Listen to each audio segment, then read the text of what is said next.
So the film look is extremely popular nowadays, and I love it myself. Film photography or filmic editing style gives me such a sense of fantasy, if that's even the right word to describe it. As if the moment captured in that photograph exists in a movie or a different period of time. Which makes sense, because film was the only medium for photography and videography for years and years, many years ago, long before I was born. I like to experiment with the film look in my photos and videos sometimes, so when Dehancer reached out asking me to give an honest review of their software, I jumped on it. That being said, Dehancer did not pay me to make this review, and this video is not sponsored by Dehancer, but they did provide me with the Dehancer Pro plugin for Final Cut Pro, so I'm going to give you guys my honest review and show you how this plugin works. If you are interested in their plugins after watching this video, they have multiple different types of plugins for multiple different types of software, including Lightroom, Final Cut Pro, DaVinci Resolve, Premiere Pro, and so on. And they were kind enough to provide my subscribers with a discount, so you can use my code NateJames10 to get 10% off any subscription or purchase through Dehancer. By doing so, you also help support me, so thank you.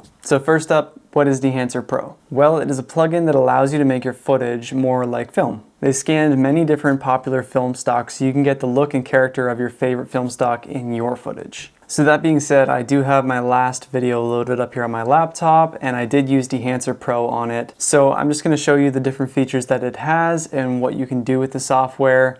I'm just going to go through it section by section and show you what I did and what you can do with this plugin. Alright, so here we are in Final Cut Pro, and I've got my last project loaded up, which was the last video I posted about being stuck in the in-between waiting season that I'm in currently. If you're interested in doing that, I'll post the link up here, or card, or whatever you want to call it. Can't remember where it pops up, so you can check that out.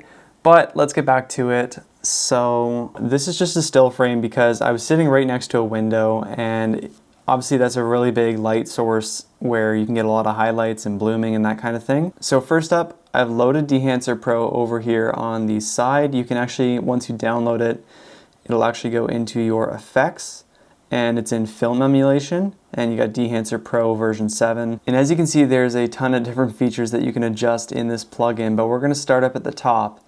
And it actually has a built-in conversion LUT, so you can actually choose your camera brand, which they have a bunch of the main different brands of cameras in here. I shot this on my Sony a7 III, so I chose Sony, and then they have it down to even the model as well. Like I said, the a7 III, so that is loaded in, and I shot it in S-Log2 S-Gamut, so you can choose what format. And then from there you can make all sorts of adjustments to your conversion LUT as well. But now that I've got that loaded in, let me just show you quickly what it looks like without any of these, like what my footage looks like without any of the conversion LUT or the film emulation stuff. So as you can see, it's very bland and boring looking because it's just log footage. It's flat, there's little saturation, so we've got to add a conversion LUT on to get all of that dynamic range and contrast back. So when I click it on, obviously I already have all the other stuff applied to it, but it's got the conversion LUT on there. So let me go down and see. The next section is where you choose your film profile. So that's pretty cool. It has a bunch of different film stocks. Like, I'll scroll through, and as you can see, like, there's so many different film stocks in here. I went through a bunch of them. Like, I have it on Kodak Vision 350D right now, but like if you wanted to do something like up here, like it gives you all sorts of different looks, right? Like Kodak Gold 200, a lot warmer.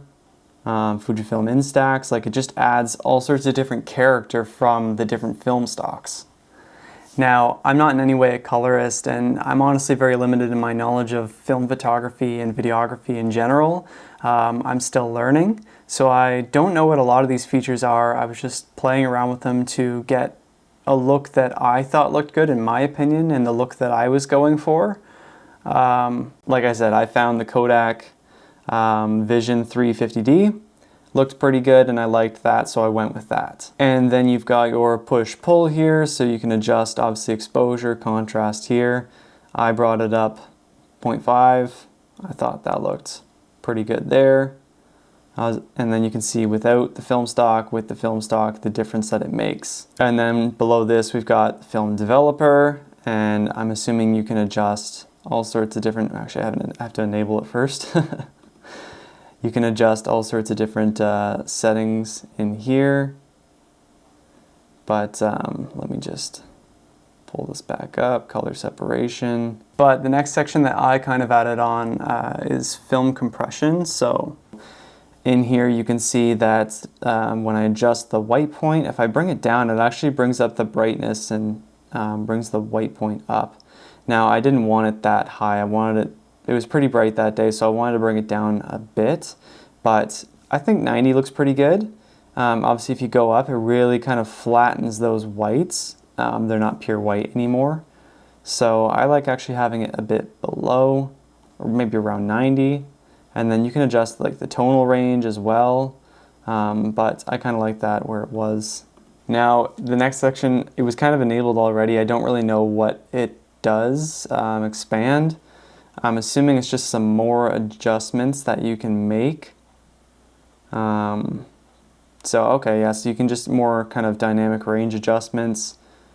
So I think I didn't want too much dynamic range. I didn't want my shadows, my shadows to be too dark. So I kind of had it around 2, I think. But I honestly think it could go a little bit darker. Maybe around 3 or 4, I think looks pretty good. And then the white point, again, you can adjust the white point. And then we go down to this next section here, print. Not entirely certain what this is for. If you know in the comments and you want to let me know, I'm always open to learning and that'd be appreciated. So I didn't really touch that too much. And then the next one that I did adjust was film grain.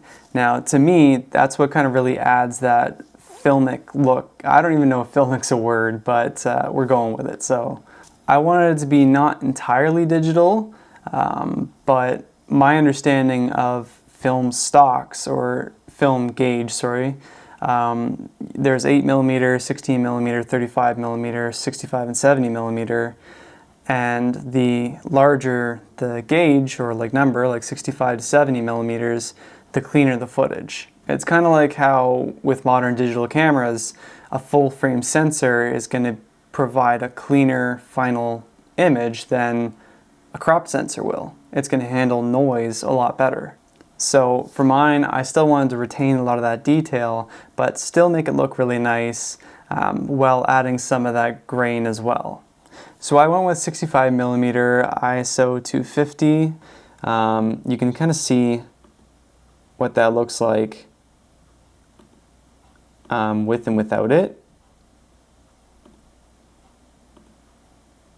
I think that the grain in the ISO just adds a little extra character. Obviously, if I go down to 8mm ISO 50, it's going to be super grainy. And let me just pull this up full screen so you can see.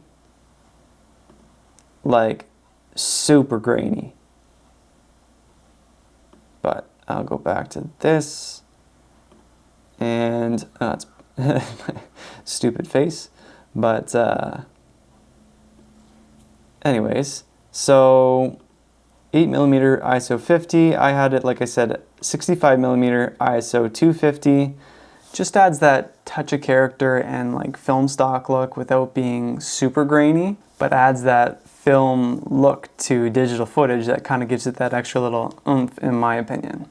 Next up is halation, which is really nice because it adds a nice softness to your highlights. So with the 8mm Super 8, you can kind of see if I disable it, it takes a bit of warmth away, but it also softens those highlights on my shoulder and on my hat up here. You can really see that it really softens the white points and obviously adds a little bit of warmth to it as well. So let me just disable that again and enable it. You can kind of see that effect that it has on there.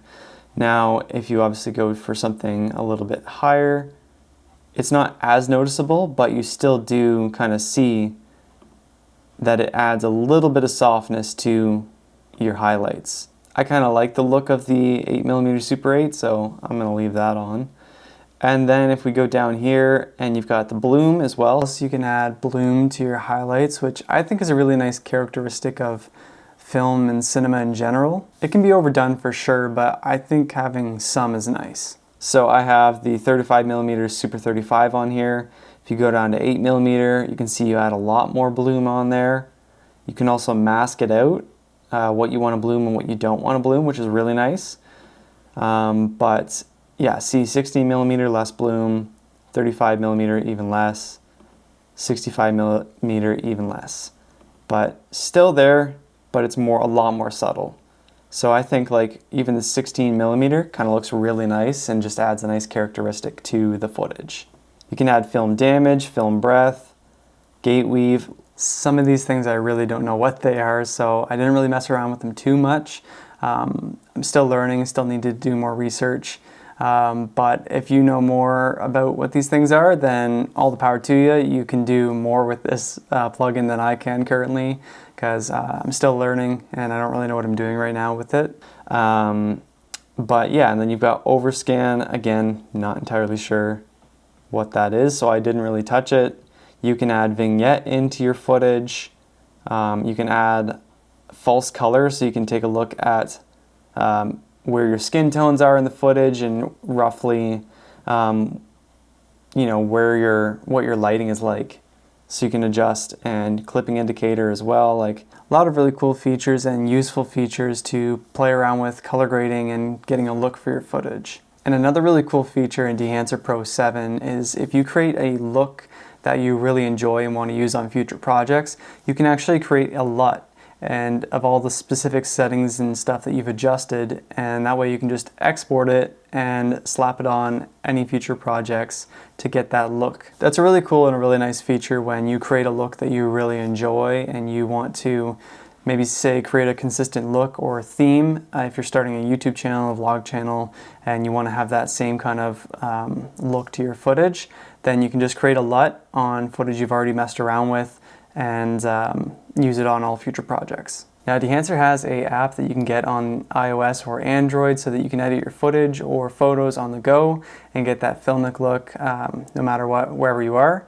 It's perfect for if you're traveling or if you just want to quickly throw something up on social media and don't want to get your laptop out. I know a lot of the time, myself personally, if I just want to post something quick on Instagram, I don't want to have to go dump my footage or photos on my laptop and then edit it in Final Cut Pro, especially if it's like a small clip that I just want to be able to, you know, get a quick look for it on my phone and then post immediately with as little friction as possible. So I'm going to show you a little bit more about that on the screen in the next section right now so that you can see what the app looks like and all the features that it has. So as you can see, this is the Dehancer app. When you open it up, you can select what photos or videos you want to open in the Dehancer app. I just had one here I took from a recent bridal shower shoot, and it's a little underexposed purposely because it was pretty bright in the room, but there's a whole bunch of presets when you open it right up of different film stocks and whatnot made by the Dehancer team. So there's a whole bunch of different presets you can apply to your photos or your video. And if you want further enhancements, you go into edit, and then you have a whole bunch more control over your photo or video. And there's a whole bunch of features down here at the bottom for cropping. You've got your source here, film stocks, so you can choose your film stocks, adjust push-pull, developer to do gamma correction, color separation, contrast boost, etc. And if you want to turn it on or off, you just tap the feature at the bottom there, and that will turn it on or off if you don't want to use that on the footage, or the film, sorry, or on the photo or the video. And there's a whole bunch of features, just like in the Dehancer Pro plugin. There's a whole bunch of different features here that you can use to edit your photos and videos on the go to give them that film look. My only gripe with this plugin so far, and I don't know for certain if it is the plugin or if it's my laptop. I'm editing this on a MacBook Pro, M2 Pro 2022 or 2023, something like that. And when I added the Dehancer Pro plugin, it did slow down my workflow considerably. There's a period of time where if I tried to make any sort of change, it would give me the little beach ball, and I would just be sitting there waiting for it for about 15 to 20 seconds before I could make my next edit. Now, again, I don't know if that was due to Dehancer's plugin or if that is just my laptop, because it was a pretty big 4K project. But I've edited other 4K projects on here as well without really any issue. But I didn't do a control test, so I don't know. Like I said, I don't know if it's the laptop or the plugin. So Dehancer does offer a trial for their plugins, so I highly recommend downloading that and trying it out on your system first to see if it's going to impede your workflow or add to it. Definitely try it out on a passion project first before you try it out on any sort of client work to make sure that it's not going to slow down your workflow and maybe impede any sort of deadlines. And just reiterating, I don't know for certain whether it was my laptop or if it was Dehancer Pro's plugin that caused my system to slow down to the point where it was painful to edit. So I can't say for certain. So definitely do the free trial first before you purchase it or do a subscription, just to make sure that it'll work with your system, because it is an amazing plugin and I've really enjoyed playing around with all the settings and creating really cool looks with my footage. But that is my only gripe so far, so do the free trial and just make sure that it'll be good with your system. Other than that, I've really enjoyed using Dehancer's plugin and I'm definitely going to be using it on future projects.